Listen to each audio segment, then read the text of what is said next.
Tonight, the ACC spoilers. The Demon Deacons of Wake Forest travel to the campus of North Carolina to take on the powerful third-ranked Tar Heels.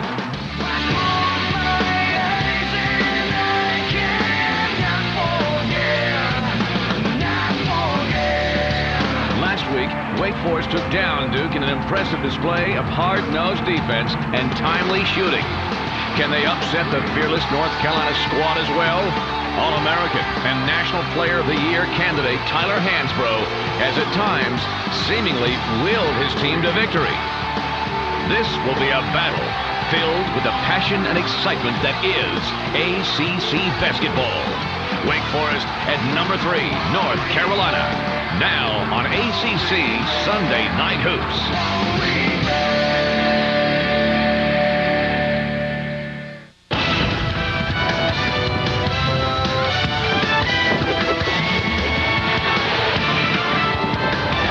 Yet another ACC showcase on Sunday Night Hoops, presented by Pizza Hut. We're at the Dean Smith Center, and yes, no regrets, as you better bring it in the conference as you see the finish line in front of you. North Carolina tied with Duke. Now Wake Forest, after last week's heroics against Duke, find themselves tied for third in the loss column.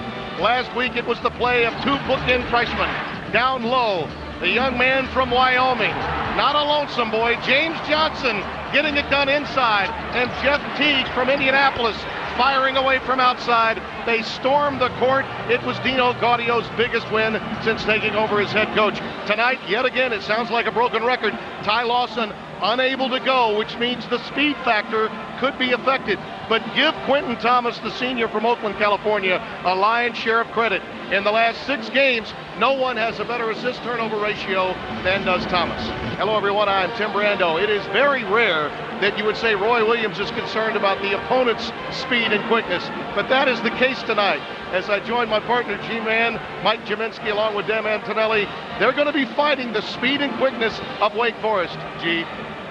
Thanks, Timmy. You know, Deb, you look at it, it's been 3 weeks now that they've had to live without Ty Lawson, and they've only lost once in that time, but they miss his speed, they miss his outside shooting, and his basketball IQ. Yet a senior has really stepped up to fill the void for them. Well, you're talking about Quentin Thomas, who's not just surviving, but he is thriving, given his opportunity to prove that he can play on this level. His offensive numbers are good, and he's not finding any problem distributing the basketball to all that offense around him. And they face a Wake Forest team that is coming off one of their most emotional and biggest wins in the last few years in beating Duke, but they really had trouble finding traction on the road. I think they've been pretty comfortable at home, but on the road they're trying to find ways to win. They've been in close games, but they have a young backcourt that's maturing.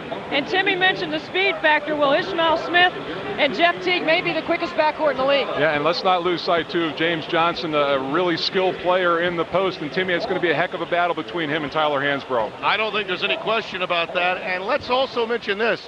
Quentin Thomas, as good as he's been, probably his most difficult night was against the Blue Devils when they were up and down the floor playing with speed and quickness. He'll have to keep his composure tonight. When we come back, the lineups and the opening tip. May we play it in regulation, or could we go to overtime again? It is Sunday night. ACC Sunday Night Hoops is presented by Pizza Hut. Unlock the flavor of the crunchy, cheesy crust pizza, only from Pizza Hut. And brought to you in part by Just for Men. Stay in the game with Just for Men hair color.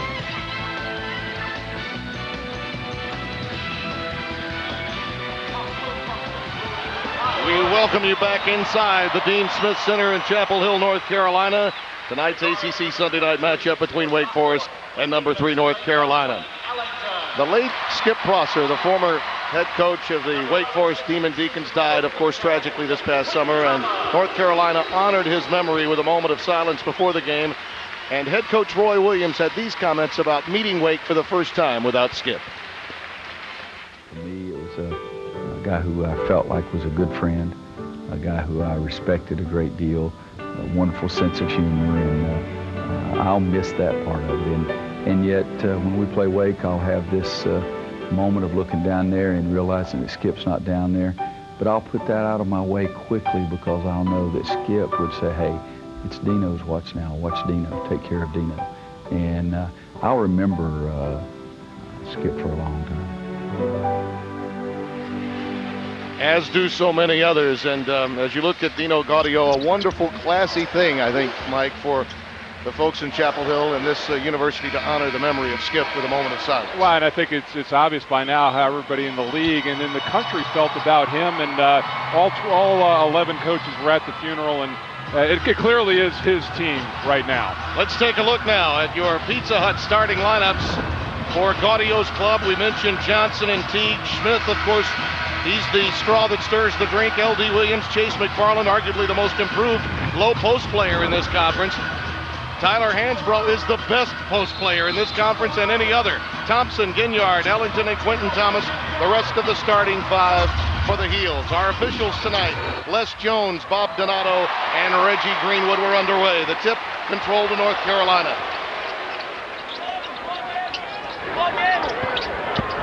Ellington has his pocket picked by Teague. And look out. They run at 78 RPMs, this Wake Forest team. Really the presence of mind that time by Johnson to try to knock it off of Ginyard, but I think he was on the end line, so. And keep in mind that Teague can really bring a lot of defensive pressure. 2 steals a game for him. Thompson. Deion Thompson is one of those young men with a hyperextended knee, a bit of a sore back, playing with some pain tonight. L.D. Williams answers with a 3-ball. And I think the week layoff really benefited him more than anybody else. L.D. Williams coming off of that broken hand gave him a chance to get some practice time and get his legs back underneath him. Marcus Ginyard leaving it for Quentin Thomas. You'd think that Ellington has to help Hansbrough a lot. This team has become much more dependent on Tyler for a variety of reasons, including that one. He can beat you off the bounce, particularly since Lawson has left this lineup.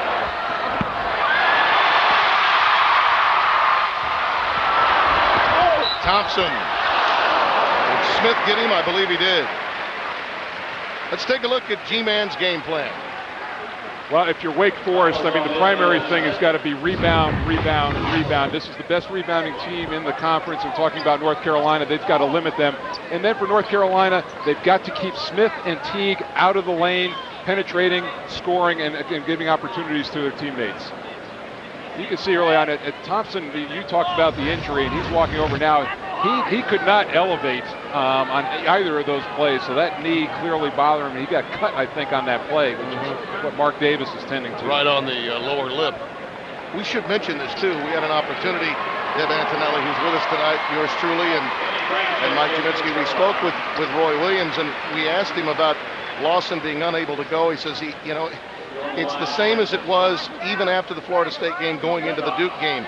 If he's ready to go and he feels that he can play, then he more than likely would be able to go. But at this stage, he's not at 100%. And as well as Thomas has been playing, Mike, it's hard to argue.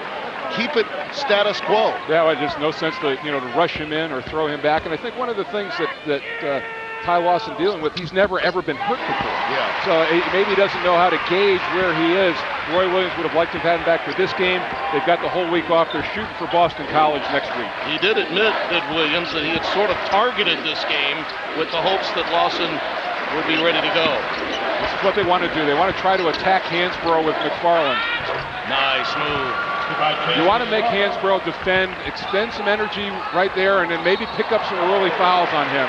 L.D. Williams picks up the foul, trying to check Ellington.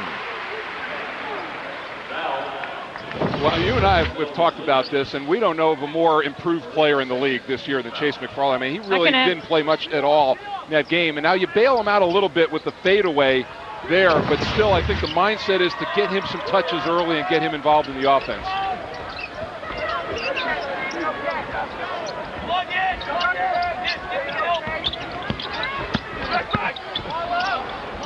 Ellington for 3. Wayne Ellington, 14 threes to me in his last 4 games. Went through a little bit of a slump, but really seeing a big basket, getting his legs back underneath him.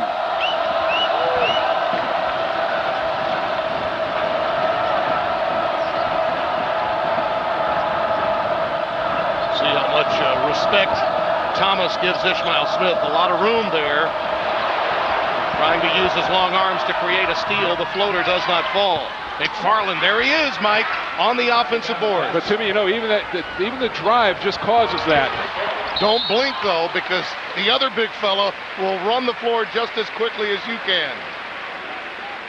Well, here's the look down the other end. The penetration, you see Hansbrough has to step up to it. It leaves the whole front of the rim open to McFarland inside. Good follow for him.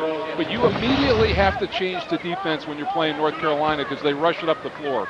Let's go over to Deb Antonelli. Deb? Well, guys, you were talking about McFarland being one of the most improved guys in the league. Last year, at the end of the season, he didn't get much time. He played 8 minutes in both North Carolina games in what he called mop-up time. So we asked the coaches if he could be on the scout team. He was Tyler Hansbrough on the scout team last year. This year, he's got the assignment of trying to guard him. It's a moment he's been waiting for in his off-season workouts. Oh, the way Chase plays, and he's got some attitude. I'm wondering if at some point he doesn't look at him and go, "Hey, scout," because he does play with a great deal of attitude. Does McFarland? Well, the alley-oop, they're going right at him. And there's the follow by James Johnson. Right, just doing what they did to Duke, attacking inside and using those big bodies down low. Hansbrough showing you that face-up game, which has really improved ever since that December Sunday night when Clemson put a lot of bodies on him. James Johnson answers with a triple. James Johnson got into rhythm with that dunk early, and when they win, he shoots well from the three-point line, especially on the road. Just over 3 minutes gone. Both teams with a dozen each. And this is a perfect start for Wake Forest as far as confidence is concerned. Oh, counted on a foul. Ellington gets it on the 10. L.D. Williams gets the foul. They do such a great job of cutting off the post, and there you see L.D. Williams get hung up at the free throw line and the traffic up there, and Ellington just a nice finish. One of the things I noticed last year about him, Tim, he really struggled as the season went. I think his legs went, his conditioning went a little bit, and he had a little swoon earlier, but he seems to be getting a second wind now. He's playing very strong. Well, I think you mentioned in the Duke game particularly, we noticed this, that he was probably the guy most affected by the loss of Ty Lawson. Now it seems he and Quentin Thomas and Ginyard have developed some chemistry in these half-court sets that Roy Williams' club has been forced to run.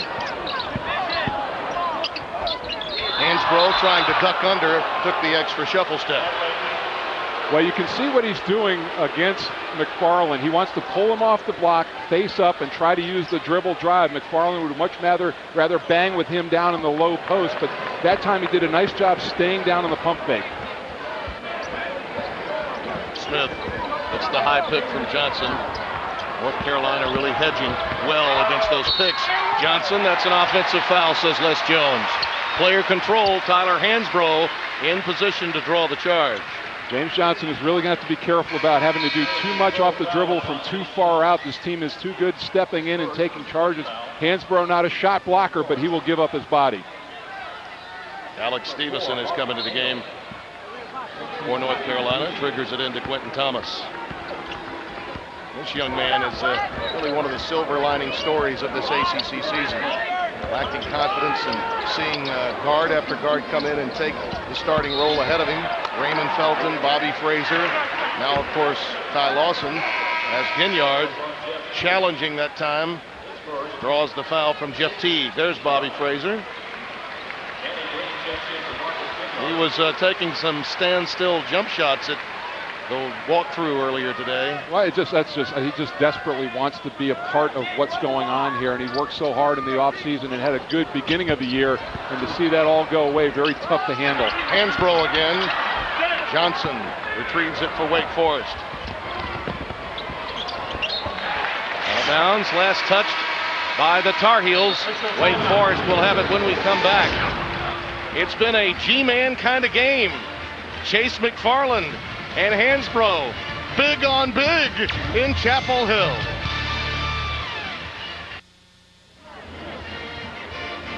North Carolina leads it by 2. We're just underway here in Chapel Hill. Tim Brando, Mike Jaminski, Deb Antonelli. Last week, of course, just another remarkable set of games we've had on Sunday night. And Dino Gaudio talked about erasing the memory of that game a week ago and getting on with the business of tonight. We're fortunate to beat Duke on Sunday. Let's not let Duke beat us today. And what we mean by that is don't be looking over your shoulder. If Carolina's good enough to get us, and they might be, that's fine, but don't be looking over your shoulder thinking how good we are when we got obviously a big challenge in front of us this evening. And they've gotten off to a good start, Tim, and they've had a whole week to prepare for North Carolina, which I think is a positive, but an early warning sign. Wake Forest already 6 personal fouls in this game, 1 more, and they're in the penalty against a very good free throw shooting team on the road. 2 early fouls on L.D. Williams. Teague leaves it for Ish Smith. The ball fake, too strong that time, trying to get it over Quentin Thomas. There's Danny Green. He has really struggled of late. McFarland the rebound, gets it into the hands of Smith. He's under double figures in 6 of his last 9 games. Harvey Hale from downtown. Timmy, that's a big basket. It's his first one in the last 2+ games. No points in those 2 games for Harvey Hale, and they need his offense desperately. It's almost as if the emergence of Teague has left Hale, as dust in the wind. They really expect him to score from downtown as you see North Carolina turn it over. Let's go back over to Deb Antonelli. Deb? Well, guys, the winning trend for Wake Forest has a reason behind it. Look at their scoring in the last 3 games. Points allowed. They've given up one more possession, but their field goal percentage and their 3-point percentage, as we've seen early in the game, is one of the reasons why they've been able to go on this little bit of a run with 3 straight wins. Well, they're 3 for 3 from downtown. Stevenson blocked that one away for North Carolina. The other thing too, Mike, and it was been mentioned prominently in the state of North Carolina, this is clearly a team that's playing much better defensively, Wake Forest, than they have in previous years. And that was the focus of Dino Gaudio. In the preseason, 70% of the practices were on the defensive end of the floor. Quick turnover off the inbounds. Thomas leaves it for Ellington.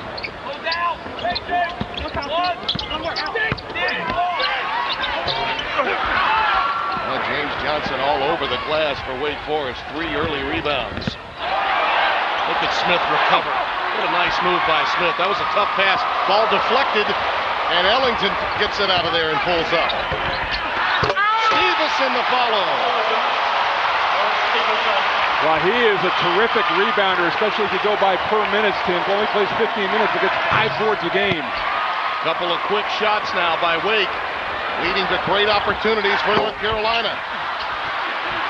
Weaver just into the game. Number 44, David Weaver, senior from Black Mountain, North Carolina, getting that rebound.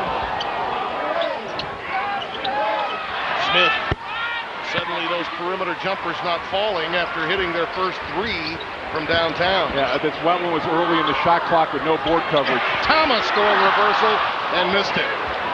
Weaver another rebound. And Thomas, and he's been very effective in the paint area, Tim. And he's really been looking for his offense in this stretch. And one area, he's such a big guard that he can go in against Smith and score. I think, Mike, in watching him against a team like this, much as was the case with Duke, he just has to be patient. If he gets wound up and suddenly feels like he's got to play at a Ty Lawson type of speed, that's when he gets into trouble. Shot clock at 5, and Teague forces one and knocks it down. That was from 30. There was some range on that and very little effort in it. Thompson back into the game. Not much elevation there. Green with the follow. I think you're right about Thompson. And not only North Carolina shooting pretty high percentage right now, but also getting second chance opportunities. We talked about Wake Forest rebounding. Initial defense has been good. They've got to clean up the defensive glass. I think Roy Williams is going to have to squeeze as many minutes out of Deion Thompson as he can, but you can clearly see his jump shot. There's not much elevation. Stevenson coming out picks up that foul against Teague, his first. And this is one of the things that Dino Gaudio talked about with me before the game on those screen rolls that Wake has. They want to get the big men from North Carolina involved, drive at them, and try to pick up cheap fouls, especially on Tyler Hansbrough. A couple of key replacements coming in for Wake that I think had a lot to do, Mike, with last week's victory against Duke. Jamie Skeen, one of them, number 31, a very athletic sophomore from North Mecklenburg High School in Charlotte, North Carolina. And also Gary Clark, who offered up a lot of offense a week ago. Skeen, a 3-point shooting power forward. He almost had a double-double in that game. And starting to play like he did last year a little bit. Had some health issues, especially some ankle injuries. Hale again over Green. It was because of the size of Green. Hale had to alter his shot and put more arc on it and overshot the rim. Will Graves finds Green. Danny Green with a triple. He has 6. And Timmy, I could see his face. He was waiting for that shot to go down. That may open up the rim for him. Gary Clark, we mentioned his offense a week ago. Ginyard gets the long rebound. Green sprints down the floor. And it's knocked away. That one taken out of there by Smith. He slapped it away. And on the other end, looks for the finish. But a foul. Boy, Alex Stevenson playing big since coming into this game. And the Tar Heels have sprinted to a 3-point lead with over 8 minutes gone. North Carolina leads it by 3 here. After our game, FSN College Hoops triple hitter rolls on. California, here I come. Golden Bears take on 9th-ranked Stanford, a showdown between Pac-10 rivals coverage right after our game in high definition here on FSN. You see Ryan Anderson, Lawrence Hill have played big so far this year. Certainly Stanford, one of the surprise stories in the top 10. Let's go back over to Deb Antonelli. Deb? Guys, in that conversation with Dino, G-Man, he also said about getting a couple of guys back in defensive transition so they could slow the Tar Heels down. Well, they haven't slowed them down at all. As a matter of fact, North Carolina is not getting necessarily layups, but they're scoring off their secondary or they're getting offensive rebounds. Right now it's 3-2 on the offensive glass. And North Carolina shooting 67% from 3. Well, and then you look at it, Deb, when you have penetrating guards like Smith and Teague, those guys can get buried in the lane, and that plays right into North Carolina what they want to do and running up the floor. So you've got to get other people back, and it hurts that L.D. Williams, your best defender, is on the bench with 2 fouls. Mike, might you consider pressuring the rebounder then to try to slow him down? You know, it's so hard. The best thing is to try to convert offensively and be efficient there and give yourself a little breathing room. Ginyard, too strong. Green gets the offensive rebound. Off the ball, Hansbrough and Clark got tied up. Crowd responding to that somewhat. Here's Graves for 3. Will Graves, redshirt freshman, Greensboro, North Carolina, gives the Heels their largest lead of 6. And he's only 5 of 17 from inside the 3-point line, so you've got to jam him and make him a driver. You can't give him good looks, but I guarantee you he's way down on the scouting chart as far as concerns against North Carolina. That's why he gets open looks. McFarland lost it on the way up. Danny Green fouled by Hale.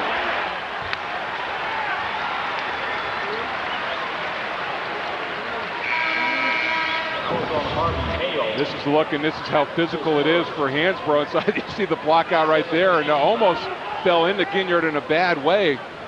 Gary Clark taking him out, but I tell you, I think that energizes Hansbrough. He loves playing like that. He does. And on the other end, we saw, again, Wake Forest, Mike, trying to get the big fella involved, getting McFarland involved. He wound up driving to the basket. Yes, there was contact. If the whistle is going to be loose, it favors North Carolina. It really does. And I think, you know, you're looking at Danny Green. We talked about his struggles, although he's involved offensively here early in this game. And I think it really comes down to him and John Shire as to who the best 6 men are in the league this year. And they're such a big part of what their teams do. You were saying that you think late in the season scouting reports can get the better of you. He's being guarded differently, Green, than he was earlier in the year. Well, yeah, and you know, you go through a half a season, and then people now are really starting to jam him at the 3-point line and take that away. And really, he and Ellington are the 2 best 3-point shooters that North Carolina has. After a quality start for the Demon Deacons, they have struggled of late and need to maintain contact. It's a critical possession for them. Well, you see Hansbrough and McFarland fighting inside. Great battle down low. Jamie Skeen pops out for the 3 ball. You see, he brings a lot what Green does. He's a power forward who can stretch the offense and shoot the 3.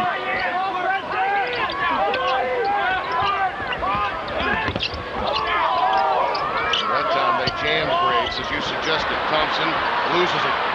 He is just, that knee really bothering him. He has not been effective early in this game. 5 turnovers by the Heels. And Quentin Thomas picks up the foul.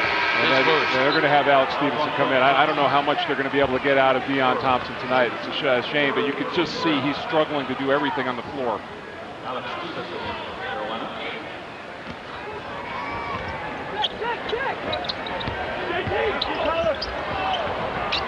Teague has his pocket pick. Hugh with a quality move to Ginyard. The length of Quentin Thomas coming into play to lead to that fast break opportunity. You know what? He gets into the paint area. He is very effective because of his size. We talked about that earlier, but against a smaller Wake backcourt, he's going to be a factor. Farland leaves it for Skeen. A little high-low game between those two. Ball knocked away by Stevenson. Out of bounds to Wake. Now you can look. What they're trying to do here, get Hansbrough involved in the two-game. Teague trying to draw the foul right there. He doesn't get it, loses concentration, and that's what Quentin Thomas picks his pocket. That was one of the things they're going to try to do, to pick up cheap fouls on Hansbrough on that show out front. Reggie Greenwood with a few lines for McFarland and Hansbrough as they line up in that stack.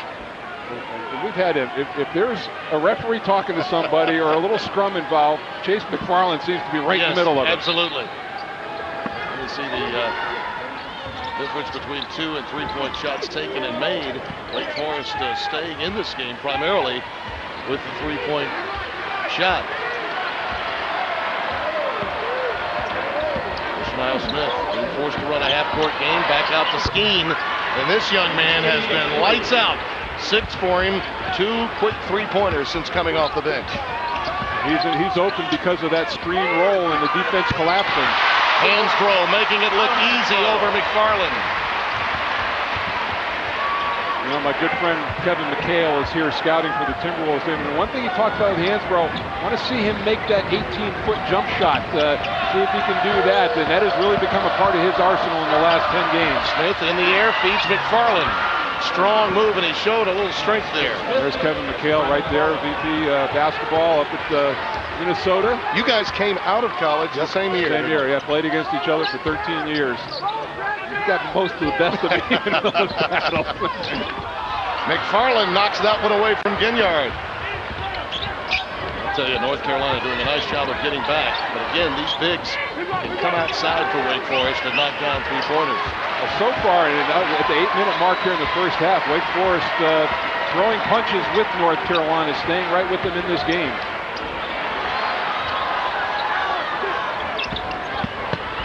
Smith leaves it for McFarland again. This time he's hacked. Ellington was in there, so was Ginyard. Does go against Wayne Ellington. His first. Wayne Ellington's first foul.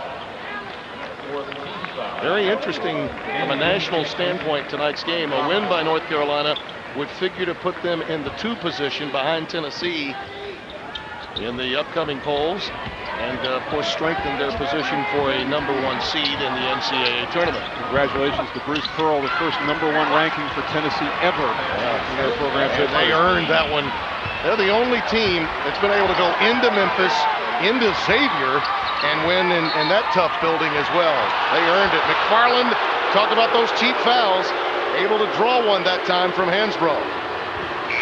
Timeout, 7:49 remaining. Wake counter-punching with the heavyweight here in Chapel Hill.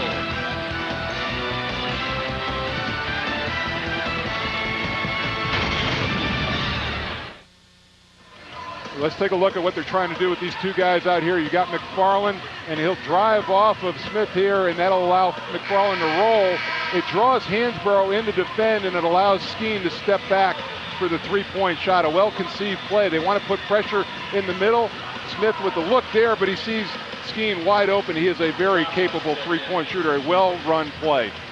They have really evolved, haven't they? This very young Wake Forest team. We talk about their ability to get easy buckets, but their set plays are outstanding. No, they really operate well, and you could just see Ish Smith grow into that role. He has started every game since his freshman year, and he has really matured. Williams takes it into the painted area. Lost out of bounds by Ginyard, so Wake Forest will control it. Keep in mind, L.D. Williams with 2 fouls already. He has to play smart over these last 7.5 minutes.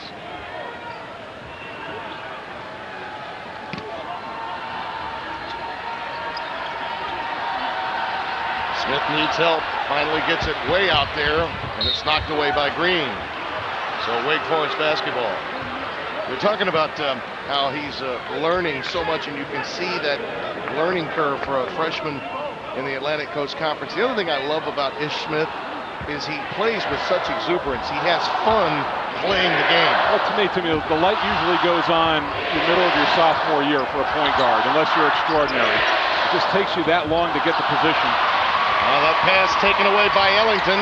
Skeen says, my bad, I know I made a poor choice that time. Ball is knocked away by Wake. North Carolina will control it.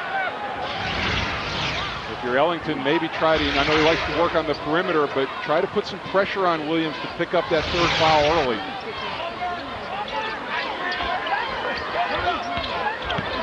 Ginyard with the dump down. Stevenson, who will be called upon to play perhaps with a bit more dexterity on the offensive end of the floor tonight. Well, what you'll see now is you're going to have Skeen trying to take advantage of him on the perimeter. Stevenson trying to take advantage of Skeen down in the low block. Skeen drives past Hansbrough into a lot of traffic. Double teamed, and it's rejected by Stevenson. Well, he has answered the call with Deion Thompson not at 100% so far. Teague gets a cheap foul, his second. And let's go back over to Deb Antonelli. Well, guys, you know you start the scouting report on North Carolina about Tyler Hansbrough. Watch how strong he takes it to the rim the first play of the game. And then you're going to take him out. You have to be physical with him. You have to bump him every cut. You got to push him off the lane. You got to make him work for everything before he catches. And when he struggles inside, his face-up game is improved enough where he can step out and knock down the mid-range jump shot. G-Man, he really has worked on that part of his game. You know what, Deb, the problem is you have to be in as good a condition as him to do it for 40 minutes. And it may not show up in the first 20, but in the second half, that's where he comes in. And you can see where Hansbrough is just climbing up the career scoring chart here at North Carolina. Just went past Brad Doherty. Jamison, prepare yourself. Yeah, it's coming. I know the feeling. Yes, you do. Yes, you do. Thank you, Mr. Reddick. North Carolina by 6. Tim Brando, Mike Jaminski, Deb Antonelli. Happy to have you with us. ACC Sunday Night Hoops. There's a runner by Teague. Well, Roy Williams' concern is being met here that they have gotten into the paint area, and it's not just been Smith, but Teague is very good off the dribble. Green a little out of control. Thompson there to pick it up, and then the foul ensued underneath, and it will go against Wake Forest. It's Johnson that picks it up, his second. Right now, North Carolina building up a big advantage at the free throw line. Wake Forest has not made a trip there yet. This will be double-figure attempts for North Carolina. Somewhere Mike Krzyzewski saying, wait a minute, I remember the disparity being the other way last week. Wake Forest was living at the free throw line. And actually, it wasn't the numbers so much, but I can't ever remember a starting five fouling out in a game. And it was the pressure that Wake Forest was putting on them to defend. Yeah. I only remember it happening one time, Mike, and it happened against the team that beat you for the national championship. Towards the end of the regular season, Kentucky had all 5 of their starters foul out in a game at LSU. Too bad it didn't happen about 6 games later. Teague, yes, and a foul. Well, they are attacking Wayne Ellington and making him defend.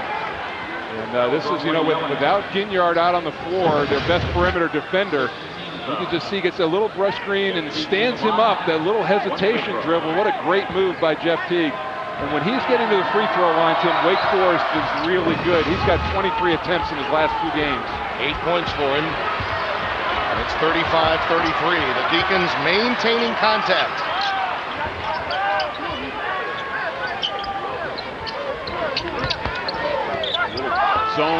Little zone defense by Wake Forest.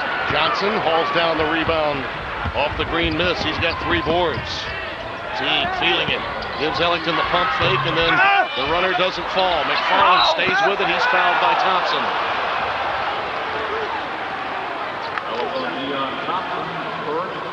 Now, we were talking about this very improved player. We asked Dino Gaudio just how great it's been. The ACC than Chase has. He's been a terrific player for us. Coming into the season, a big question mark for this basketball team was who was going to be our inside presence. And he's emerged after those first 4 or 5 games where he's the guy. Really had his coming out party against Iowa early in the season in the ACC Big Ten Challenge. But Tim, I think this team feeds off his chippiness and his toughness, and they really rely on that. Missed them both, though, at the stripe. Under the 5.5-minute mark here in the first half. Quentin Thomas now back on the floor, feeding Ellington. Up there, air ball. Look at Ginyard. Just slips in there and makes those little plays happen. That one was deflected by McFarland. Well, Deion Thompson is playing about 6'4" right now, and it's because he can't elevate with that knee. Teague off the front iron, and McFarland picks up the foul. And those are the type of fouls, Tim, you can't get against Hansbrough. He had no shot to get that offensive rebound, and he just gave away a foul. You have to let that one go and get back defensively. Yeah, you know, late in the game when there's a 4th foul, and maybe you're thinking, oh, I got to get him out of there. It's the one in the first half you didn't need to give up. Yep, and that's where you have to be smart and just understand. You know, you work, and if you see a guy has position, you have to concede that and not pick up the foul. By the way, you were talking a little bit earlier about that win by Tennessee last night. One of the things I wanted to mention, somebody asked me the other day about Tennessee, what kind of team are they? I said, they're North Carolina without Tyler Hansbrough. You know, I mean, that's the way his team plays. Yeah, no, Chisholm and Cruz are mostly screeners and offensive rebounders in that game. Imagine if it would be criminal if they had a guy like Hansbrough. It would be. Oh, wait. Now 1 of 5 at the line. North Carolina 9 of 12. McFarland, a strong move by McFarland. And see, they're really working that game and trying to get him in the screen roll and make Hansbrough defend and move.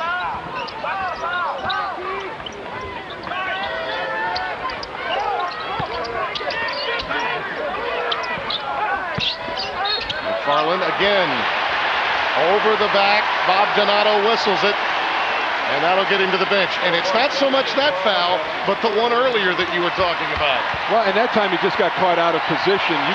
You can't get caught in between with Hansbrough. Either you have to commit to front or play behind, and that's his 3rd personal foul. And, you know, now they've got a real decision to make. Jamie Skeen looks to be preparing to check in.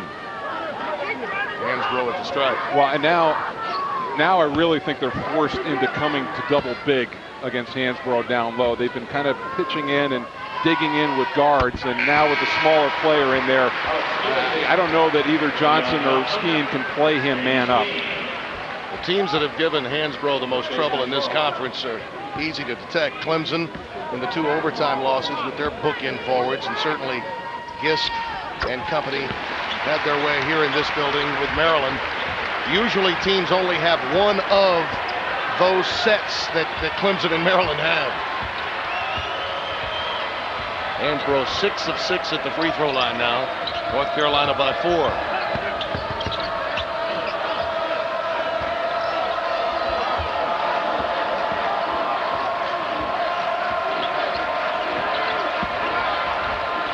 Teague. Ginyard clears it. Hansbrough running the floor in a full sprint. That pass was just a little long, and give Ishmael Smith some credit. I think Ginyard had to take into account that the guard was motoring down there to defend. Timeout. McFarland will have to sit after being effective here in the first half. North Carolina leads it by 4. We were talking a little earlier about that Tennessee victory and what it means. Look at these potential #1 seeds. And I'm going to tell you that I think there's a chance both Duke and North Carolina could each be #1s despite what happens in the rematch. What do you think? Yeah, and this is going to change every week. And, of course, that 1-2 matchup compelling, a great win for Tennessee. Memphis still very much in the picture. And maybe a dark horse people aren't talking about Texas. They're doing a great job. Look at that strength of schedule to go with RPI. Yep. Very strong, Deb. Yeah, guys, you got to look at the strength of schedule and look at what's forward, because there's still certainly plenty of basketball left. But Tennessee's win certainly changed the landscape a little bit. But I do think North Carolina and Duke will be in the hunt. Yeah, I think the issue for Tennessee was, and will be, can they hold on? Because they've got a date at Memorial Gym on Tuesday night that's going to be tough. And now they're going to carry that that bullseye on their chest in the Southeastern Conference. They have really had trouble staying in the SEC tournament past the first round. They've been an early punch-out year in and year out, and no matter who the coach has been. And a trip to Florida as well, too. Yeah, so, and Bruce Pearl was talking about that today. Yeah, we beat the #1 undefeated team, but have you taken a look at our next 4 games?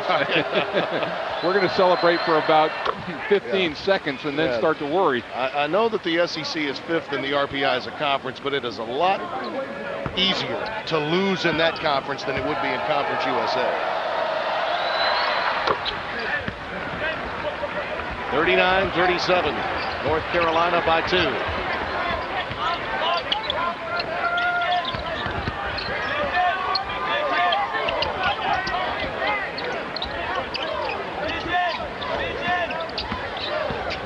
LD Williams is playing with 2 fouls. A lot of the Demon Deacons are going to have to be aggressive with 2, play very smart on this end of the floor the rest of this half. Shot clock under 10. Thomas, oh, nice look to Hansbrough, nice look. Quentin Thomas showing his senior leadership, finding Hansbrough there. But a lap, I mean, how do you let Tyler Hansbrough get that open down low? Yeah, he's a guy, he's a can't help guy. You got to stay with him. He has 5 assists and a push against Wake. That goes against Harvey Hale, his second. Now this is penetration. You watch him moving, and they just lose sight of him inside, both Johnson and Jamie Skeen, and that just can't happen. And it was a nice find. Again, Thomas, the thing he's got is size. We talked about it, and he can get into the lane and jump up over Smith and see people.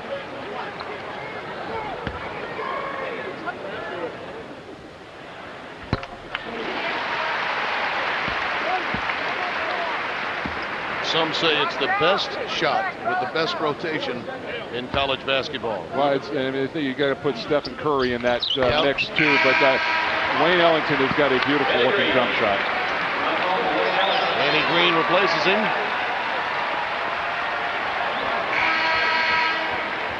Larry Clark re-enters for Wake Forest, replacing L.D. Williams. He's one of those guys with 2 that I think Dino Gaudio wants to protect going into the intermission. So it's Ish Smith operating at the point. James Johnson on the floor with Jamie Skeen, Harvey Hale, and Gary Clark, the 5 on the deck for Wake. Clark, he can hit that shot, but he's come up empty tonight. He made some key long-range shots a week ago against Duke. Stevenson, nice jump hook. The book on him is that he gives you a lot of defense, perhaps not as much offense as Thompson, but tonight he's been a problem, and Wake turns it over for the 7th time tonight. Well, Stevenson comes in averaging only 4 points a game. Very good rebounder, very good offensive rebounder, but already 6 here in the first half. So he has elevated his game when they need him. Young teams tend to struggle on the road for a reason, and poise down the stretch of a half can sometimes be a factor. We'll see how Wake responds as they are wobbling a bit now. Hansbrough, look at the strength, and the lead to double digits for the first time. And that is not a small man. He's beating around, and James Johnson down low, but just the second effort, and that's what sets him apart, the second and third effort. 16 for Hansbrough.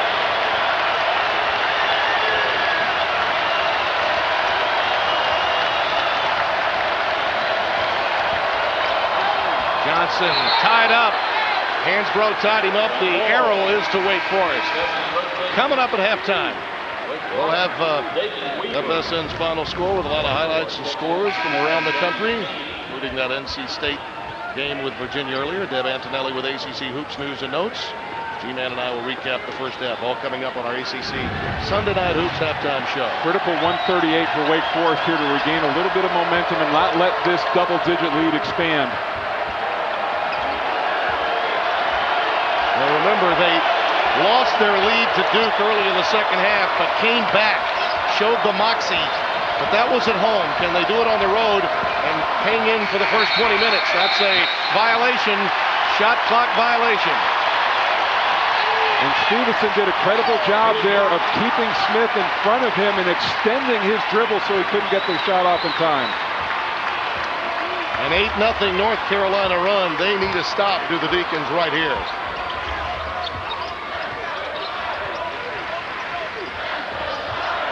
There's Hansbrough, overplay by Johnson, got into the passing lane. Looking for an easy hoop to Hale. Count the basket. Stevenson took that one off the backboard. Boy, that was a wonderful play by James Johnson on both ends. First of all, the slip inside, and then the look ahead to the run out. And that ball coming down off the backboard. Now, a lot of people might not know in college, if it's going up after it hits the backboard, you can still block it. But that shot coming down. It's one of the reasons why at those early clinics and camps, coaches are always telling you, don't forget about the banking board. It's an advantage. If some big guy goes up there and swats it away, you can still get the deuce. Quentin Thomas with Danny Green, Will Graves, Marcus Ginyard, and Hansbrough, and another tie ball as Hale and Graves get hooked up, and the arrow to North Carolina. Possession rotation to Tar Heels.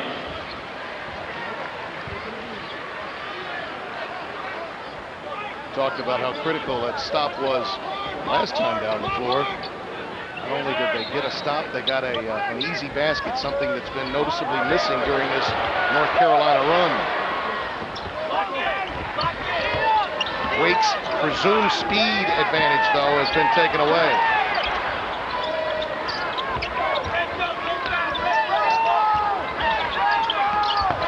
Ginyard lost his dribble. So Wake Forest looking for yet another opportunity to carve into that lead. Smith on a clear out, gets it done with a floater, and suddenly the lead is down to 6. I thought he might want to pull it out. In Wake's clock, there was only about a 1-second differential, but he saw everybody on North Carolina straighten up, and he couldn't refuse the layup. I tell you, Mike, those two defensive sequences could loom very large for Wake Forest in the second half. Roy wants a timeout and gets it with 14 seconds left. Well, what happens when you put the likes of, I don't know, Chris Paul, Eric Williams, Sean May, Ray Felton, Rashad McCants, all on the court while in college? Well, instant offense, and that's what happened here 4 seasons ago. Number 14 Wake, number 4 North Carolina, not 1, not 2, but triple overtime. And in the end, it was Eric Williams hitting this game winner. 13 players scored in double figures, including 24 by Williams. And that was a Sunday night hoops game that I had the privilege of sitting here and calling, and it was an extraordinary college basketball. It was in December. Yep. Just an amazing, and I think for probably 6 weeks, Mike, everyone was saying it was the best game we've seen all year. Yeah, and there you see the 3 numbers up in the jerseys up in the rafters. And McCants, Felton, and May. Boy, what a difference. A player like that, particularly at the point. Chris Paul was amazing, and Ish Smith following in those footsteps at the point guard position. And a lot more talent to come next year for Wake. Look at them scrap on defense. 3.3 remaining as they get in the way of Hansbrough. Quentin Thomas is a little slow to get up right here. They cannot afford him to go down. Bobby Fraser, and he's in a suit, and I believe there's no question that Ty Lawson would be in a suit if he wanted to be in one, but he has the option to wear the warm-ups, and he prefers that, says Roy Williams. Ellington at the buzzer. Yes! Dino Gaudio believes he clearly walked, and he is hot.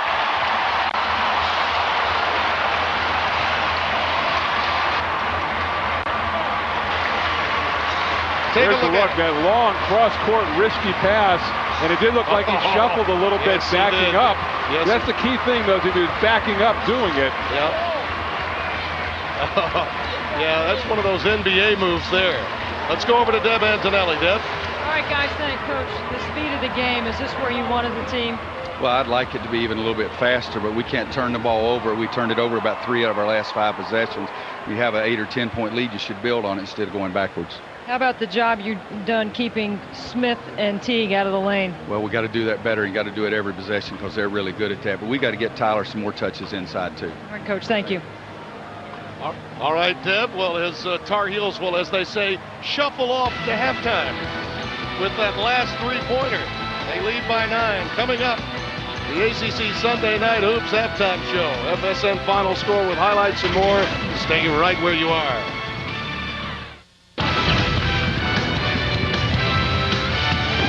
It is your ACC Sunday Night Hoops halftime show. Carolina making a late charge. Wayne Ellington knocked it out of 3. Carolina's on top of Wake 50-41 at the break. Hi there, I'm Andrew Siciliano with this final score update. This is our second ACC game of the day. Let's get you up to date on everything else, including that first game. We're going to start off here. It is Virginia and NC State.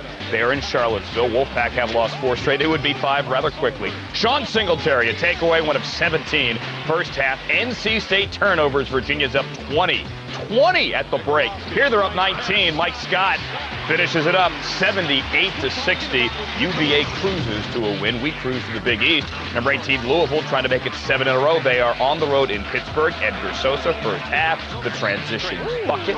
He had 18. Jamie Dixon's down 6 at the break. All right, look at the clock here. Under 10 to go. DeJuan Blair cannot convert. Would have made it a 1-point game. Louisville ties Georgetown atop the Big East 2-point win. Notre Dame has won 35 straight home games, hosting Syracuse. Those are the Orange men in blue.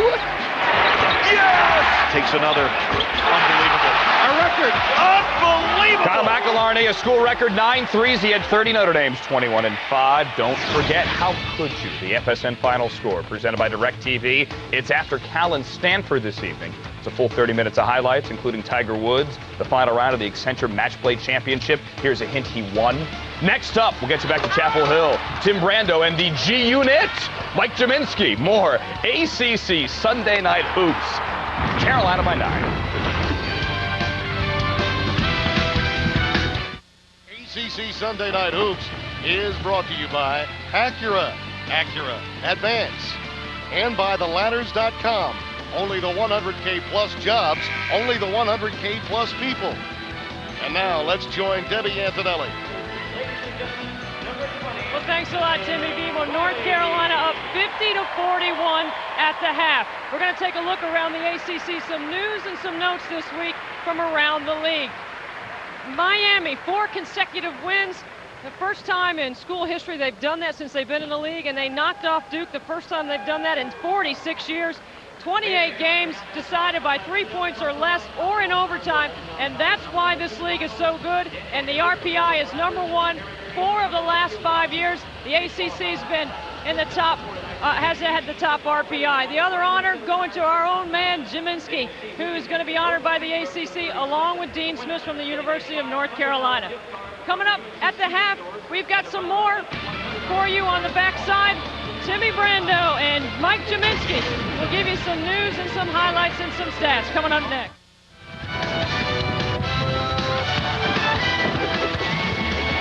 ACC Sunday Night Hoops presented by Pizza Hut.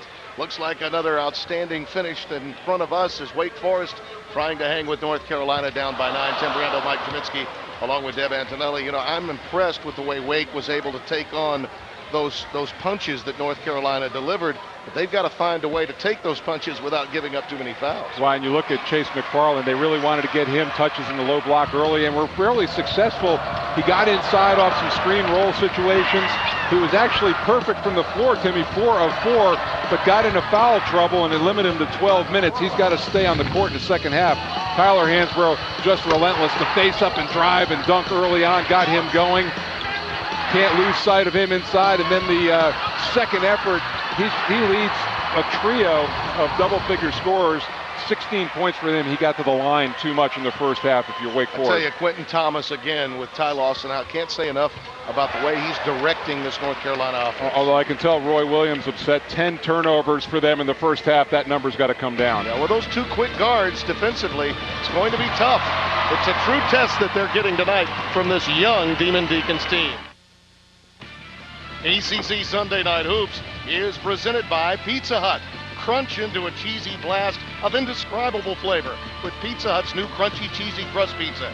Get more, not less, only from Pizza Hut. And brought to you in part by New Miller Chill, a refreshing light beer brewed with a hint of lime and salt.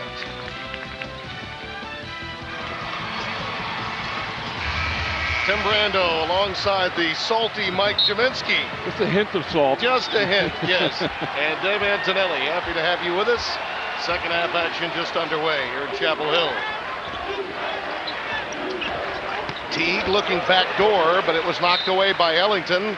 And let's go over to Deb Antonelli. You spoke with Dino Gaudio. I did. He said they thought they did a decent job on Tyler, and he's got 16 points, but he hit some face-up shots they weren't expecting him to hit. They got to play better pressure defense without fouling North Carolina on the line too much. Of course, transition defense. You got to make the heels work in the quarter court offensively. And G-Man, look for James Johnson to have the ball in his hands more with some ball screens for him to get active. Well, they've got Hansbrough on him, so he needs to put some pressure on number 50 to make him defend. L.D. Williams turned down a three. Ishmael Smith does not. Rebound cleared by Stevenson, who played very well in the first half for the Tar Heels. He has 3 rebounds. Trying to front Hansbrough. There's the help by McFarland. And he's going to get a fourth. Thought he had his hand straight up, but no, it's a fourth. Well, and it was if he had remained vertical, it would have been fine, and they had him boxed in a bad way underneath. But you'll see on the play as Hansbrough goes up, McFarland will bring his hands down. Yeah, you got to keep them up. Just a slight little thing, and that is a big foul for Wake Forest to endure here early.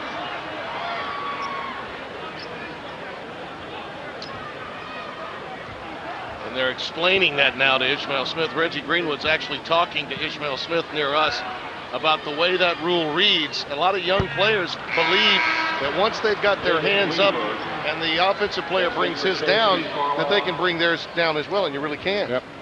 And they really had him boxed in, and they're trying to do the right thing and double him big. They changed their strategy, and I think they're going to have to do the same thing with Weaver as well. Hansbrough up to 18 on the night. And Wake Forest with a trio of players with 8 leading the way in the opening half. They're going to really need to heat up from downtown and find a way to get some steals and easy buckets without McFarland available to them. Johnson, very tough when he gets some room and slashes to the basket. Well, as Deb Antonelli said, getting the ball in his hands, very good off the dribble. If he takes 1 or 2 in that time, he got to the rim quickly. Hansbrough blows by Johnson. Double team did not come in time from Weaver, who just got into the game for McFarland. Yeah, but see, Johnson got caught in between. He was late getting over the top, and you can't give Hansbrough those lanes and angles to the basket. He's too good. Smith needs help. Gets it from Johnson. Nice move to give it up to L.D. Williams. Those wing jumpers not falling for Wake Forest tonight.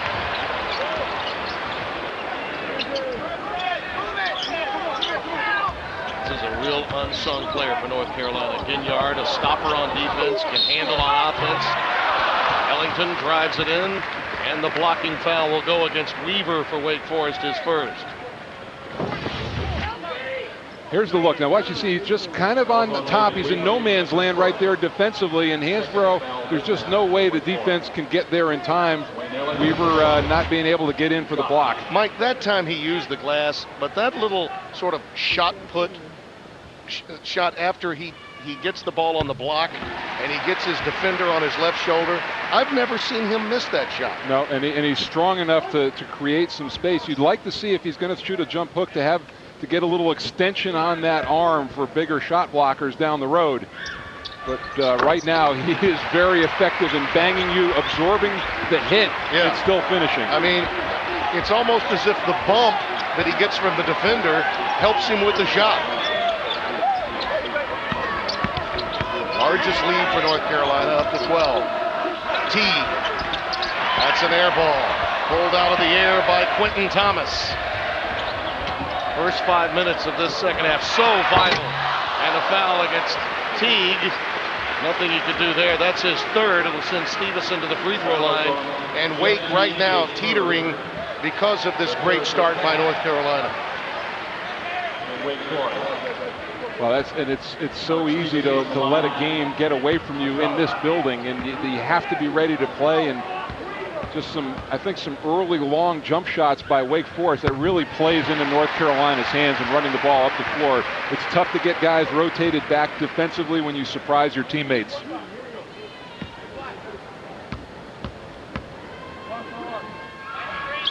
Los Angeles native Stevenson has really performed well in tonight's game, and they've needed him to. Deion Thompson, not 100%. You know, when you're on the bench, you're one injury away from significant playing time. I witnessed Quentin Thomas, and now with Deion Thompson being out, Stevenson has to step up. How good was that by the freshman Johnson? High arching off the glass with the arm. He'll get to the line. Stevenson picks up his third. Yeah, and just absorbs the thing, and it's just great use of the glass inside. One free throw. Really no shot blocker out there per se for North Carolina. A little upset with himself for not converting the old-fashioned three-point play. And he was a monster against Duke. 24 points, 16 rebounds. His inside presence to go along with scheme, was able to pop outside, and McFarland, that triumvirate. Duke simply did not have an answer. North Carolina, on the other hand, does. Henyard not there. Cleared by Weaver. At point blank range, has a great cut through the zone. Stop and go. Smith the pull-up. Big time. And that's exactly, that's probably his best shot. He's had 2 game winners doing that against Virginia Tech and Miami. That strong dribble to the right elbow and the pull-up. Ellington off the bounce. Another 3. He's got 15 on the night. North Carolina again by 12. Smith motors. T. That combination, you're going to hear from them for a long time to come in the ACC. In Chapel Hill, North Carolina, ACC Sunday Night Hoops from the Dean Dome. Tim Brando, Mike Jaminski, Deb Antonelli. Ellington. Stevenson follows. What he does best. He is a terrific offensive rebounder. Williams over Ginyard. Foul against Weaver, pushing Stevenson. Just over 4 minutes gone. Second foul against Weaver. McFarland sits with 4. Wake still trails by 12. Oh, the nylon song from Ellington. In Chapel Hill, North Carolina, where North Carolina's depth and pace is starting to wear down Wake Forest. The Heels up 12, and part of the reason is the play of Quentin Thomas. He has been outstanding as his 6th start this season in place of Ty Lawson at the point. He's distributed the basketball. He's got North Carolina running. They've run the floor hard, and he's been able to distribute and find the right receiver. He's having a fantastic floor game, exactly what Roy Williams would want. 5 assists, only 1 turnover. And when I spoke to him earlier this week, I asked him about the pressure to prove he could play. He said since day 1 on this campus, he's had pressure because he's a North Carolina point guard. But he's worked hard every day, and he said, let me show you what we can do, not what I can do. No question. And Ty Lawson, who's been reduced to a spectator, Deb, is when he makes the trip back, and we talked to Roy about this before the game, I think one of the critical aspects of the North Carolina late season will be how they handle, from a chemistry standpoint, speeding back up again when Ty Lawson is available. There's Quentin Thomas right on cue. Well, actually, Timmy, you know that he's going to have to practice. Ty Lawson hasn't even practiced during this stretch, so that's going to be a critical thing. And they've got an off week this week, so the hope is that he'll be good enough to get out on the practice floor and be back for the BC game. Johnson turning down the shot, but then runs right to the rack and takes it from Ishmael Smith. Boy, James Johnson has been huge in this second half with McFarland on the bench. He's been their lone post guy inside. He's been very active. It's not as though we haven't seen this with other teams. In fact, North Carolina, in its history, has seen it when they lost players, then got them back late in the season. Players have to adjust to the different nuances that an individual can bring to the game. As Stevenson may have picked up his 4th foul there in that loose ball situation. Ishmael Smith coming up with it. But Tim, I think with him, they played with him for long enough that it should be a quick learning curve. They should get the feel of playing with Lawson again rather quickly. But they have had to rely so heavily on their half-court game, and really more assists now as a team in buckets made without him than with him. Guys, when I was speaking to Quentin, I asked him about the differences at point. He said Ty Lawson's about speed, Marcus is about defense. My rule is to be the quarterback. Roy Williams has given everybody a rule on the team, and that is Quentin's, and he is taking that very seriously as the only senior. And remind you guys, the only guy that's won a national championship in a Carolina uniform. Yeah, well, and a quarterback in a way of Trent Dilfer. If you remember, a guy who's to manage the game, don't make spectacular plays, just don't drive it in the ditch. Yeah, and maybe a little bit because he is a senior, like Trent, it was a one-year contract. Brian Billick did not invite him back. But he got the ring for him. Yes, he did. He sure did. Took a few years for them to patch things up. Teague off the glass. Boy, he is so tough to keep in front. Love his attitude and his aggressiveness with the basketball. Wake Forest now sort of in a trading baskets mode. They need a few stops here. Tough to do when they get it inside. There's a rejection by Johnson. And again, a ball on the deck. Teague leaves it for Johnson. Look at the big fella run the floor. Pulls up with a long one. You would have preferred seeing him take it deep. Ill-advised shot that time. No numbers. Pull it back, get a better shot. It wasn't even a three-point basket. It was a two. Ellington. Smith gets the long rebound. Looks to push. Oh, nice pass to Weaver. Is he a big-time assist man? Oh, dropping dimes with the best. He's got 8. Just waiting for the play to develop and your big man to get open. And Wake Forest weathering that storm a little bit. North Carolina now in a bit of a drought offensively. Well, most of their stops, Mike, have come by way of the turnover. Thompson, well, it's just not there for him. Green tips it in.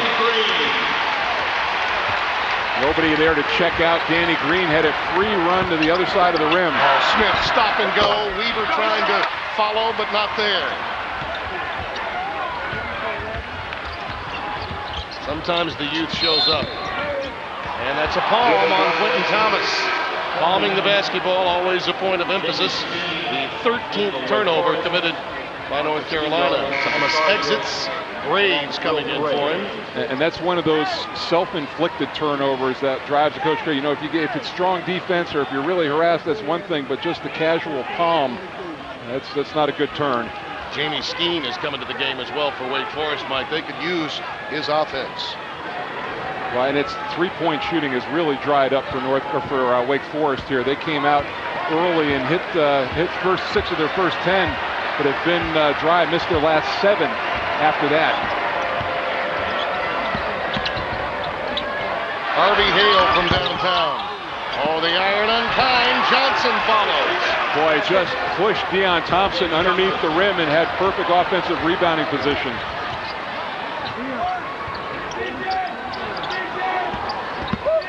Hansbrough off the bounce. Just using his strength against the smaller scheme. Well, Smith nearly turned it over. Johnson rejected by Thompson. Wave it off, travel. After our game, FSN College Hoops triple hitter continues.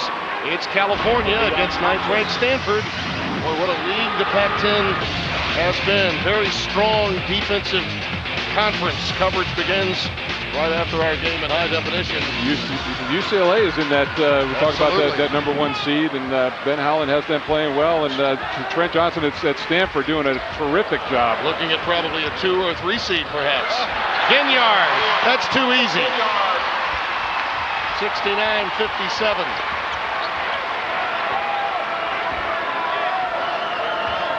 Wake Forest allowing way too many layups here in the second half. With McFarland saddled with 4, difficult to stop the interior play of Carolina. Skeen not there. Loose ball run down by Green. It's picked off by Smith. He's got numbers to Johnson. He was looking for the outstanding play, and instead will have to earn it at the line. Ishmael Smith. Boy, can he deal. Oh, he is cool hand Luke. Dealing to Weaver that time. We'll be back. number 3 North Carolina by 12. Next week on ACC Sunday Night Hoops, presented by Pizza Hut. Back to College Park we go. Gravis Vasquez and the Surging Terrapins play host to Cliff Hammonds and the Clemson Tigers. An important one. Both teams trying to build their resume for the NCAA tournament. Action begins Sunday night, 7:30 Eastern, 4:30 Pacific. ACC Sunday Night Hoops presented by Pizza Hut. And as you look at the standings, Mike, Virginia Tech, Miami, this Wake Forest team all on the uptick, and that means clubs like Clemson and Maryland need to reassert themselves a bit. Well, and you got Maryland going to Wake Forest on Thursday, and it's like all these teams are playing one another too, so you don't know where the separation is going to come from. Virginia Tech probably has the shakiest argument, with double-figure losses right now, and that's why Miami may be that dark horse coming around the corner on the outside. I will never forget my conversation with Frank Haith in the Charlotte airport, connecting in here from a game I'd done on Saturday for the Clemson North Carolina game. The next night, his team had just wanted Virginia Tech to get to 3-6, and he said, "Tim, we're in good shape." 3 games later, he's 6-6. Johnson, and those kinds of easy turnovers leading to points is what Wake Forest needs. Oh, Wake Forest really doing it on the defensive end. Nice steal that time, and James Johnson is really solid in the open floor.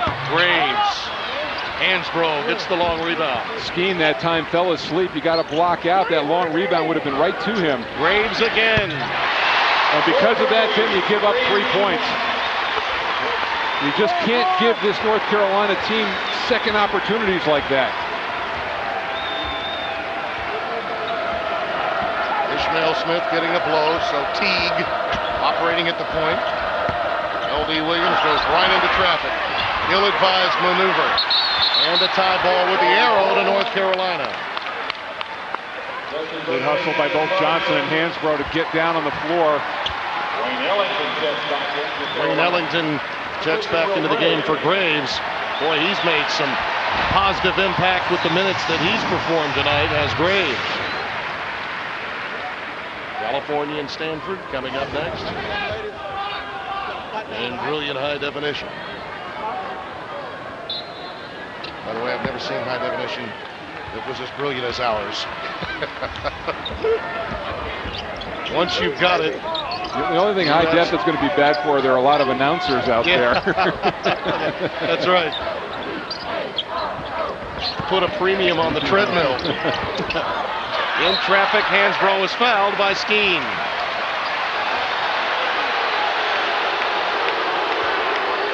Crowd responds to the reaction by Skeen. Roy tries to settle his troops down. We touched on this comparison. You made mention of it when Hansbrough made a big steal in the Clemson game. How much he reminded you old school of Dave Cowens. Yeah, more than, he's a better shooter, better scorer, but not nearly the rebounder and defensive player and shot blocker that Cowens was.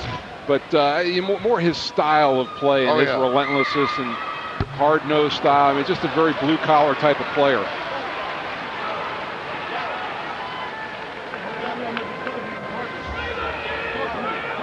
Look at that. Look at that right there. Look at that. That's tough to overcome, especially on the road. And in spite of that, and in spite of poor three-point shooting down the stretch, Wake Forest still within an arm's length of this game. And that disparity is far greater than the one last night between Memphis and Tennessee. But again, it was in the end free throw shooting that defeated Memphis. Well, that's almost dead last in the NCAA in that department. That's one Achilles that they have. Teague with a little whirling dervish gets bailed out. Ginyard coming over picks up that foul.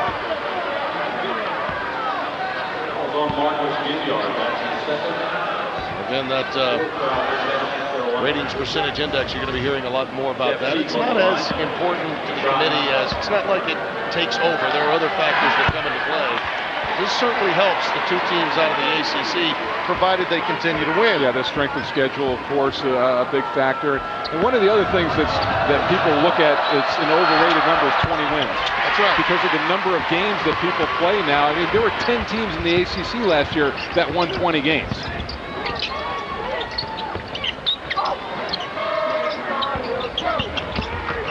Ellington on a blow-by. High off the glass. Tapped out, finally retrieved by Harvey Hale.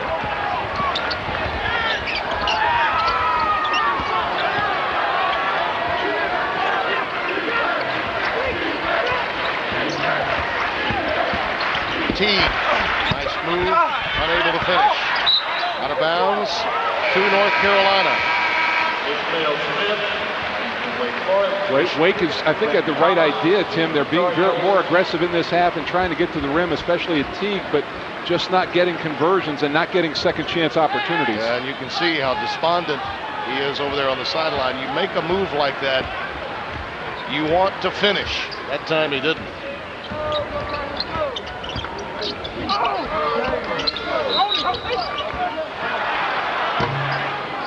Take a look at the Chase McFarland story and the impact that it's had on this game since he got that fourth foul.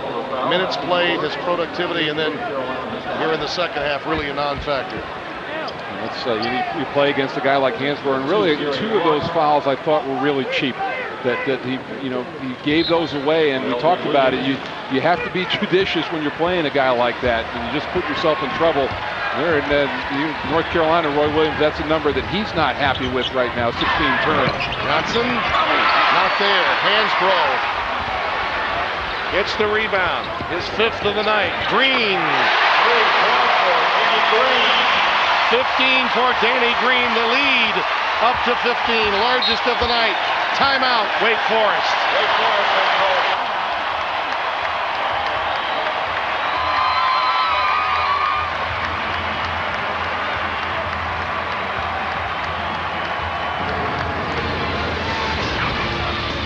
He had been struggling of late, but tonight he's been instant offense as the sixth man should. Back in Chapel Hill, North Carolina starting to separate from Wake Forest. And part of the reason why North Carolina's got their offense clicking is because they have one of the best pure jump shooters and shot makers in all of college basketball, Wayne Ellington. The bottom of his shot, he does his shot prep early. The top of his shot, elbow under the ball, the follow through. And here's where it comes to play in live action.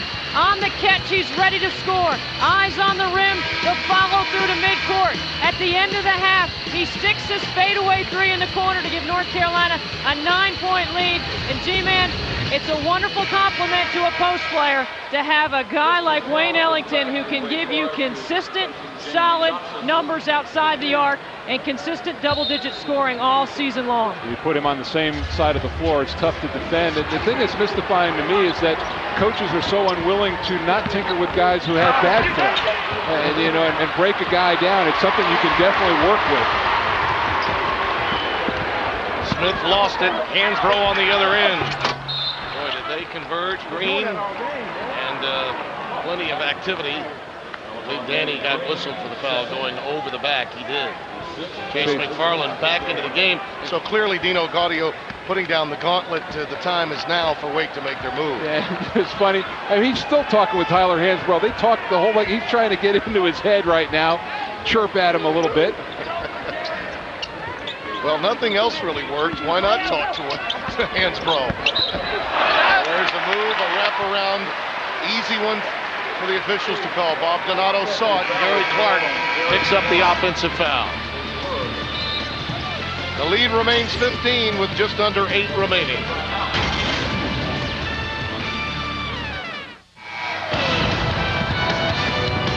ACC Sunday Night Hoops continues from Chapel Hill.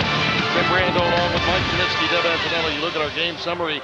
By the way, of those 19 points for James Johnson, 12 of those have come in the second half, Mike. He needs some help from his friend. Well, you look at it, the big disparity at the free throw line one, and North Carolina has found the third scorer in Danny Green off the bench. Wake Forest has not got that yet. Quentin Thomas working against Smith. Chase McFarland, as we mentioned, back into the game playing with 4 fouls. He picked up an early fourth, and he gets a rejection against Hansbrough. Well, and they've taken McFarland off of Hansbrough and then let McFarland come in as the second guy that time.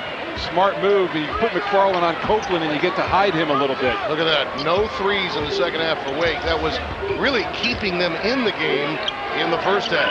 0 for 6 from downtown. McFarland flashing to the baseline, wants it. Over Copeland, just got into the game. Green rips it down. No putbacks for Wake Forest. North Carolina has really blocked out. Well, I think if you're McFarland, you may want to get a sweat, run up and down a little bit before you get into the action offensively. Hansbrough, nothing McFarland could do. The help from Johnson, not enough. 24 for Tyler Hansbrough. That big double team doesn't work if it's too far off the lane because Hansbrough is too quick. Timeout, Dino Gaudio. Lead up to 17 now with 6:50 remaining. This is a defensive timeout being taken by Dino. See, look, this is too far out. He can split that. McFarland cannot stay with him. You need a smaller double team the farther away from the basket you are.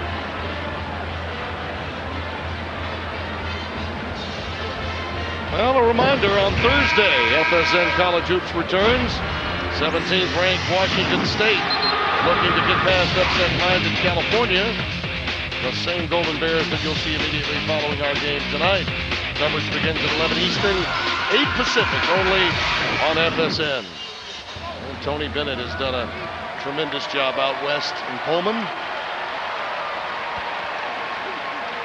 Wake Forest needs something good to happen quickly. Teammate of mine in the pros early in his career, just one of those kids that you knew he was born to be a coach. Oh, yeah. A steal by Hansbrough. Cowan's like taking it right at Johnson, unable to finish. Teague with room.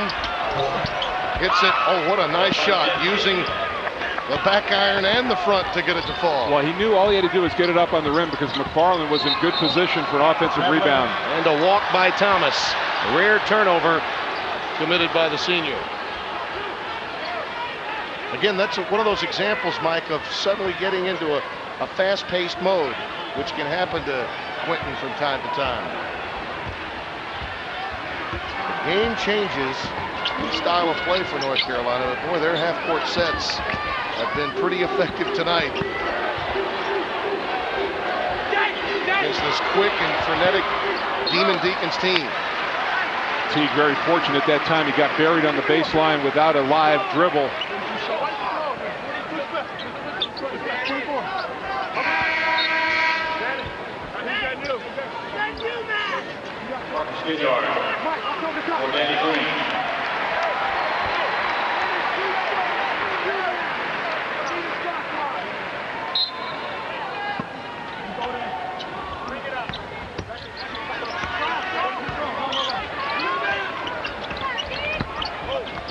Johnson working against Copeland. Then Quentin Thomas comes up and he picks up the foul, and that puts Wake Forest at the line for 1 and 1. Second on Thomas. Yeah, here's the look, and they're working against Copeland, and then Thomas. Anytime you come in with a late swipe like that and not come up empty, you're going to get the foul call.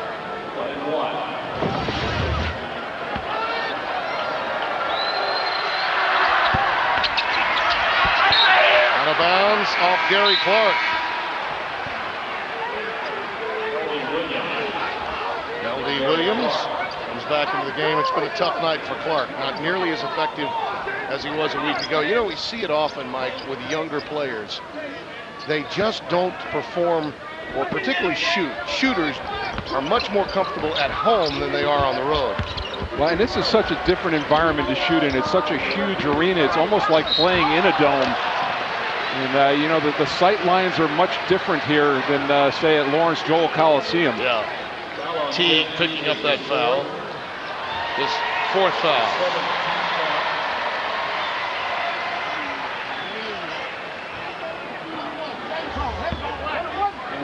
See Tyler Hansbrough at the free throw line. It's been one of the major differences in tonight's game. The disparity in free throws. North Carolina having their way and Wake Forest not being effective at the stripe when they've gotten there. Crowd responds as Copeland leaves and Alex Stevenson comes in for him. There you see it. 15 more free throws for the Tar Heels as they have comfortably moved out to a 17-point advantage with Mike Trubisky and Deb Antonelli. Tim Brando here at the Dean Dome in Chapel Hill, North Carolina.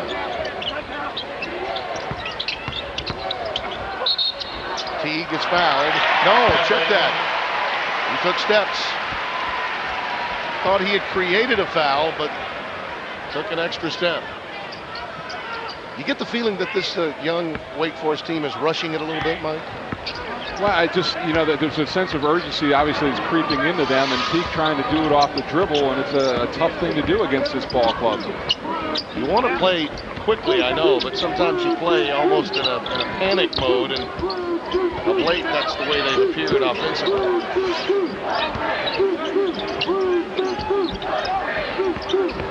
This guy can make you panic, though, number 50. There's North Carolina being very patient. Ellington with 2 to shoot. That's a perfect possession for them right now in this type of game with the lead, running clock. They ran out 33 seconds and got a bucket. Smith, an example of what I'm talking about. A little out of control that time. Sort of a 1-on-3 break, out of bounds, off of North Carolina. And Dino looking at his freshman point guard saying, settle down, let's run some stuff here. The frustration really beginning to grow, and you can see it. Smith is one of those charismatic players that wears his emotion on his jersey. Does Les Jones want to check the clock? I think he may. Shot clock may have continued to roll when the ball went out of bounds. Or he may also be checking to see if there was a change of possession.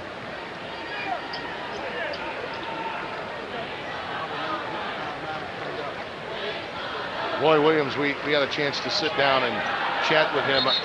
We didn't broach this subject, Mike, but I wanted to mention it was in the news this past week, and it happened after the game with Duke and Wake Forest when Mike Krzyzewski was asked some questions, and he made mention of injuries and how Duke handles them, and then Roy Williams later in the week throws out a bit of a salvo himself.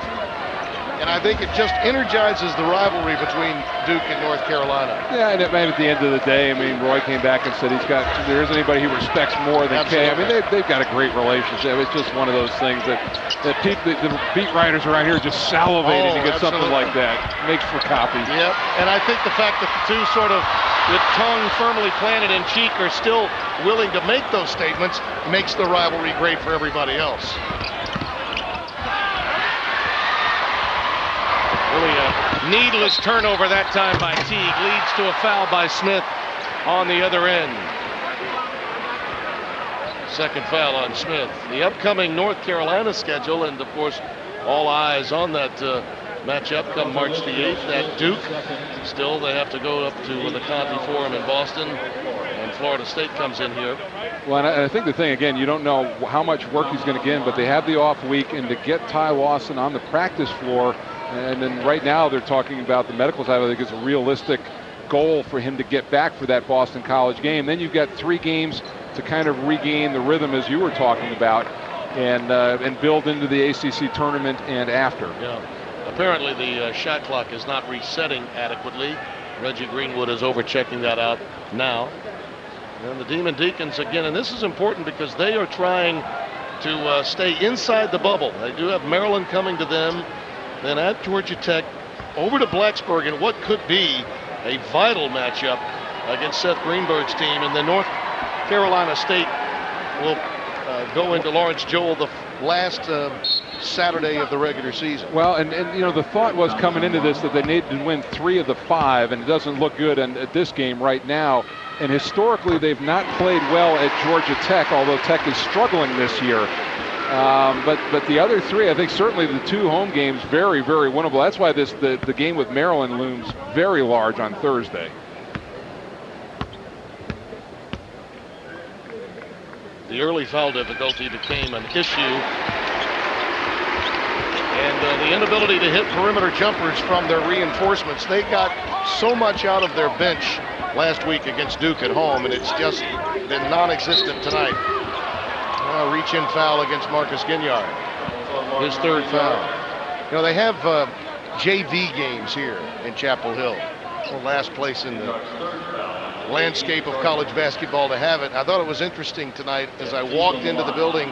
Steve Robinson, the assistant coach to Roy Williams, former head coach at Florida State, was sitting next to Marcus Ginyard while he was doing his homework. He's actually studying for an exam. Yep. So look, he's studying. Time marches on, and this is what happens. This is what happens when you have a Sunday night game and a Monday class coming up. So, a little time in. I don't think that was the playbook that he was reviewing. And I know that there are some cynics out there that get tired of hearing student athlete at this time of year, but there's an example that it does exist. That was not a PR move. I think he was cramming, as they say, for his big test coming up.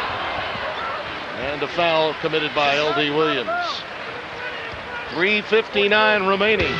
North Carolina leads it by 19. During the break, Mike, I want you to handle some of that homework for your test coming up, all right? No plagiarism, Timmy. Xerox this, my friend. This score would appear to be holding up, and if it does, it would mean during the Ty Lawson period of exodus, North Carolina would have only lost one time. We asked Roy Williams about perhaps this making his team better come tournament time. I don't think there's any question that it's going to help Q and that's going to help our team. We may not be the absolute best that we can be right now, but I do believe that these minutes are being good for Quentin, and I'm hopeful that it will pay off later on down the line. College basketball, I've always thought you should enjoy every day, every game, every moment, but whether I like it or not, everybody just looks at the end of the season, so perhaps it will help us then. Timmy, you look at it, last year Thomas played 164 minutes total. This year in the last 6 games, already 196 minutes. So I can't help but think that court time is going to help his confidence down the stretch and also help this team. The other thing that I think is important, particularly when you play, well, let's say from the first 2 rounds at least of the tournament, you see Johnson hitting a 3-ball. James Johnson up to 22 now. Teams are always going to try to take the air out. North Carolina will be forced to play at a slower pace in the opening rounds of the NCAAs, and their set offense with Quentin Thomas is far improved over what it was when Ty Lawson was playing. Hansbrough gets an easy one inside. And that guy has been extraordinary in Ty Lawson's absence.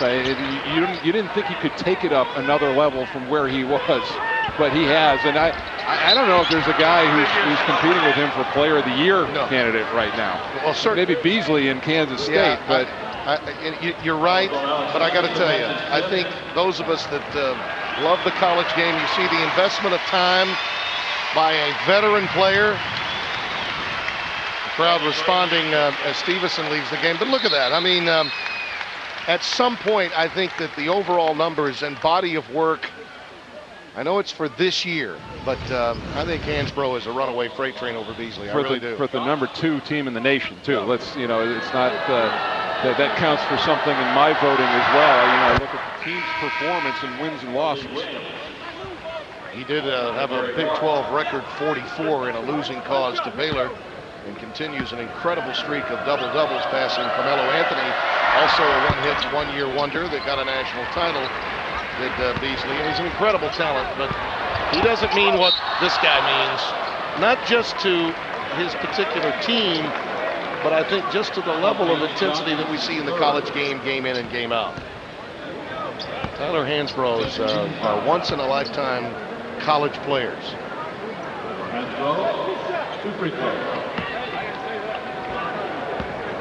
Look at that.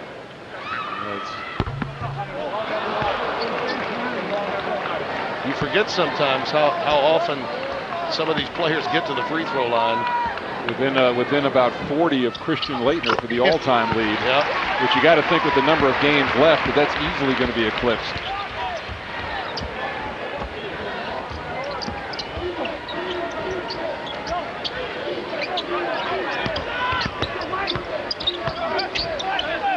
Williams, nice backdoor cut.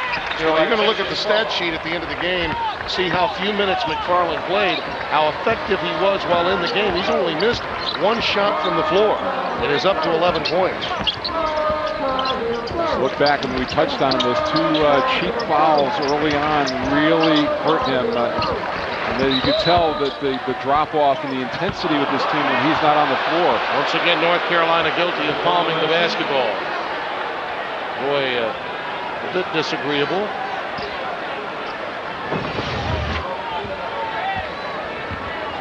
There's the look, and it happened because he looked like he tripped, and I think that was the issue. Teague gets the high pick. 87-73. The lead is 14.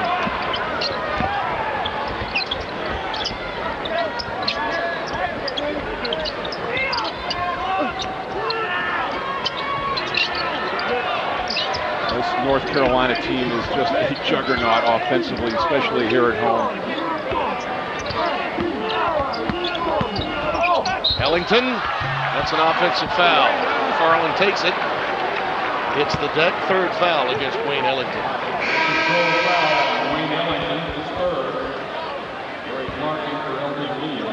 20 turnovers committed by the Heels as a team. Just under 2 minutes remaining.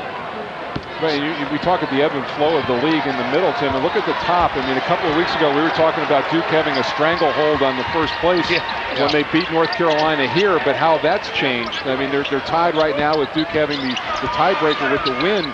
But clearly the momentum with North Carolina right now, Duke righting the ship a little bit with the win against St. John's yesterday. Johnson lost it on the way up. Hansbrough knocked it away. And it's amazing, too. You think North Carolina only has 2 losses, both of them in this building. Yeah. And with the remaining schedule they have, it will be impossible for the speculation about the rematch with Duke not to come up in pop culture here in the land of the Pines, because everyone awaits that date, March the 8th, even though there are a couple teams in front of them on their schedule. You begin to wonder how Duke will respond as they continue to get pushed. They have been maximizing as Mike Krzyzewski's team with their talent, and got exposed a bit this past week with the losses to Wake and Miami.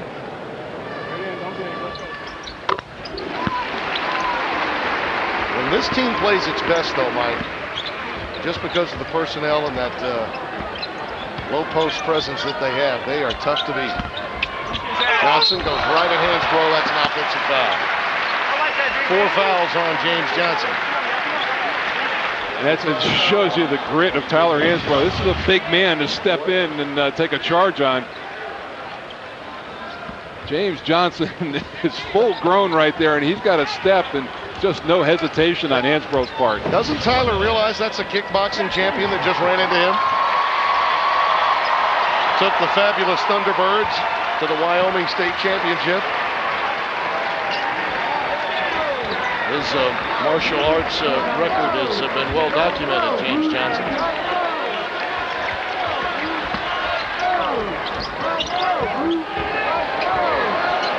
This will move North Carolina to 26-2 and 11-2 in the conference. Green not there. Nice tap out by Hansbrough. Let the coronation begin.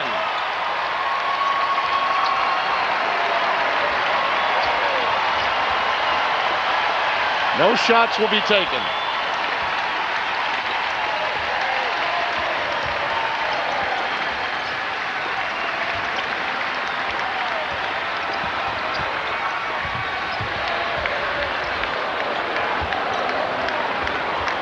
That'll do it. A different Sunday on the road for Wake Forest, but Roy Williams' team too difficult to match up with when you're in foul difficulty. And Wake Forest was, particularly with Chase McFarland. The updated standings in the ACC. Look at that group with 6 losses.